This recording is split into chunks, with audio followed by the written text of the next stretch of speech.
Right, let's check out this story. The paperwork is not working when you are dealing with dust. Check this out. This will be part A. Then I'll return with part B, which will be the commentary, okay? Check this out. She was a nurse, a mother, and a wife. She was killed just days after a judge denied her request for a personal protection order. Now her family wants answers into a murder-suicide that has rocked a small Michigan town. Tierney Savage, her son Dayton, and her mother were killed, along with her estranged husband, Bo Savage. Our Sandra Ali traveled to Houghton Lake and shows us the child how they're working to heal, even amid so many questions. A young woman, her 13-year-old son, and her mother all found dead here in this Houghton Lake home. Tierney Savage, just days before, had looked for help. She was desperate, her family says, and she went to a district. So much for the PPO. Looking for a protection order against her husband. That order was denied. And look what happened. Wow. It started off a quiet summer weekend here on the water. Pretty typical for this Houghton Lake community. But on this particular Sunday, that peace was shattered. When I got up on that Sunday morning, the lab was here and the police were all over the place. Early Sunday morning, right around 3:30, inside this house, sheriff's deputies found the bodies of 35-year-old Tierney Savage, her 13-year-old son Dayton, her mother Kim, and her husband Bo, here inside their home. Investigators say all four had apparent gunshot wounds.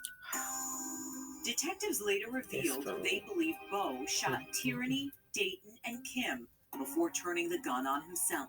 It really hit me hard because I thought, how could somebody do that? From the outside, Tierney looked like she was doing really well. She was working on getting 2 master's degrees. Wow. Those who knew her describe her as capable and smart, a devoted mother to her 13-year-old son. On June 27th, the couple separated. That same day, Tierney asked a district court judge for a personal protection order. She said Bo had stopped taking his meds and bought a gun.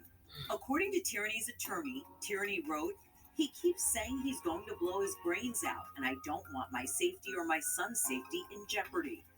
3 days later, Roscommon County District Judge Troy Daniel denied Tierney's request, saying there wasn't enough evidence to show Bo was a danger to his family. Well, now we know. When that PPO was denied, Tierney filed for divorce.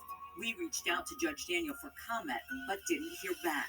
Ultimately up to a judge if they are going to grant the protection that someone is seeking.